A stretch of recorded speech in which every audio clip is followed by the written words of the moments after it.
All right, welcome back to another session recap. Today we're going to be looking at the January 31st action, post FOMC action, primarily focused on ES and NQ today. The individual names list, the individual names scan was quite dry here at end of day. So tomorrow, as far as individual names are concerned, we're just going to be looking at any post earnings type of plays, any gaps that we have in the pre-market scan. So if you're here for individual names, there won't be any covered. We're just going to be looking at the index. So coming into the day, coming into the session, we wanted to see how price traded versus this 49.35 area. Now in the overnight session following Google, AMD earnings, we had a gap lower.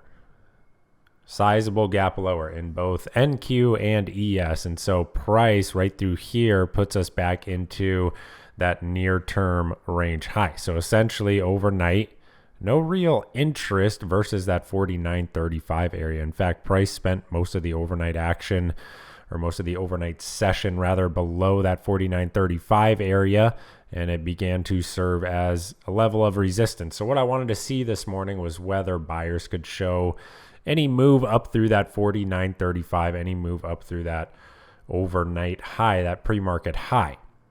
Now, as you can see, looking at the 30-minute chart here, did have a test of the 49.35 area that was swiftly rejected. So once we see that rejection, price is back within the near-term range.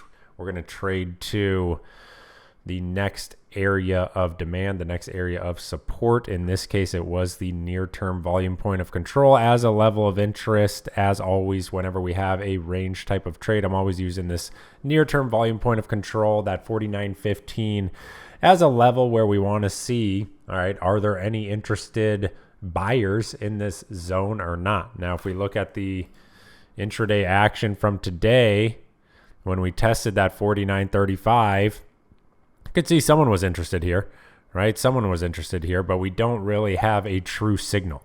There's no real signal as far as buyers are stepping in at this location. And so price just resolves lower, get that blip below, a retest, kind of confirming the level of importance here, that 49.15 area, and then price just resolves lower into that 4900.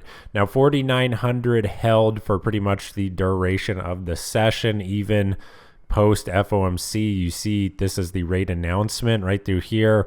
We come into 4900, some decent long opportunities if you're scalping, if you're willing to scalp that highly volatile FOMC action. Getting later into the afternoon, once Powell starts to speak, we have again a push up into VWAP versus 4900. Price pulls back. You have another retest of 4900. So a lot of opportunities to get long versus 4900. Very, very responsive buyers versus this zone. And we have a massive move, a 30-point move back into session highs, a retest of session highs. But remember, our upside level of interest, what is the location? 49.35. We're back into a big area of resistance. We're back into that prior near-term range high. So sellers respond accordingly, and we pretty much flush back down into the 4900. No bid here.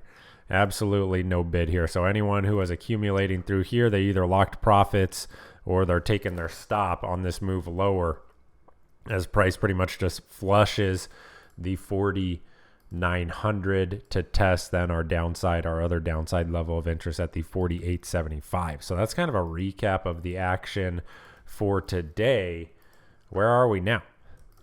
Let's have a look. So this 48.75, as a reminder, this level is significant because it was the high from that daily breakout a couple of Fridays ago, which then held as support, right? All through here, the next two sessions following Friday's daily breakout, that area held as support.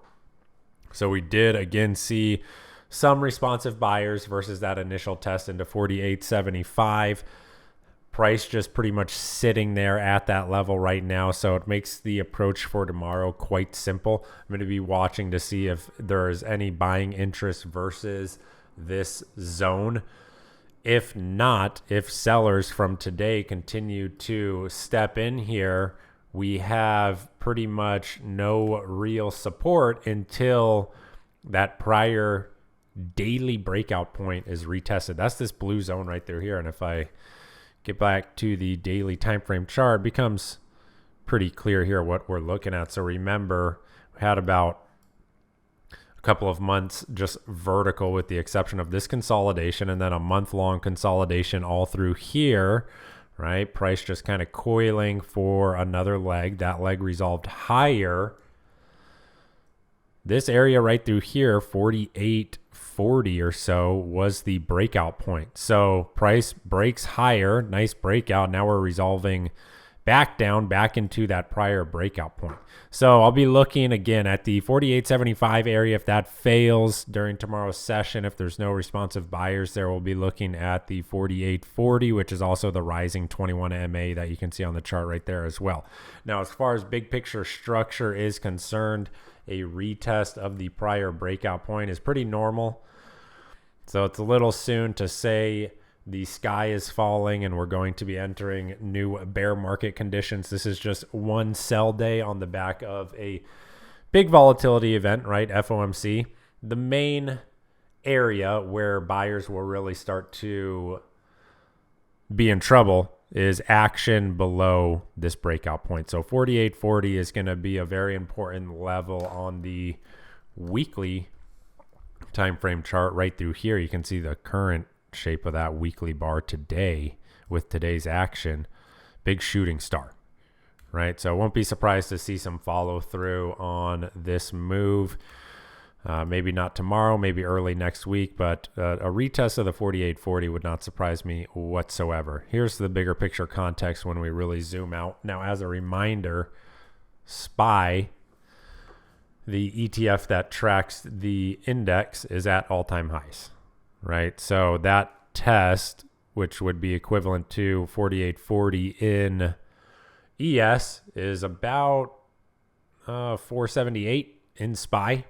And that also happens to be the prior all-time high, right? So about a month of consolidation here, prior all-time high back in 2021, retest, really not out of the question and not going to be all that unusual, to be honest. And so main watch for tomorrow in ES is going to be that 48.75, of course, depending on what type of overnight action we have. Now, taking a look at NQ here, the setup in NQ has been different ever since about Thursday or Friday of last week. What we had, and I had mentioned this on Monday, we had a series of lower highs here coming into Monday, right? So the structure was definitely a little bit more bearish in NQ versus ES. NQ has definitely been a market leader lately, so this was a bit of a clue that we may be due for some additional weakness. Now, once that change in character materialized during Monday's session up through Friday's high, you can see that big push there back into that area of interest right through here. That is one of the lower highs. I was looking for a continuation into 17,800. Like I mentioned, we didn't see that. Tuesday's action, yesterday's action, pretty weak, right? And then the after hours, the overnight session, incredibly weak on the back of those Microsoft and Google earnings. So what we had this morning in NQ was essentially a near-term range right through here, right? Just trading within a range. What I'd mentioned this morning is that we want to see how that 17,400 area right through here is going to be treated. Now, again, blip below overnight, a retest kind of right into regular trading hours open, retest right into the open, and it just rolls over. Just absolutely rolls over. You get another retest. Get another retest right through here with FOMC. You can see that big wick through there. And we just roll over again. So sellers definitely responding to today's action. The near-term range breakout is currently underway in NQ. What we're going to be looking at is the response, the price reaction versus the 17,200 area. And again, if I zoom out, a lot of this is all coming from the daily time frame chart. So that was the daily breakout point on NQ 17,200. We have the break higher, very similar to what we see in ES, a retest back into the 21 MA, bit of a mean reversion trade. 21 MA can be considered the mean on the daily time frame chart. So a mean reversion play is in the works here. We'll see how that 17,200 is treated and take it from there. That's pretty much it for today's recap, today's session recap. Hope everyone had a great day. Some pretty good action today, though quite volatile. If you sat out, no worries. That was likely a good move if you are a new or developing trader. If you guys have any questions, feel free to send me a direct message in the Traders Think Tank. Otherwise, I'll see you tomorrow morning for the pre-market prep live stream. Have a great afternoon.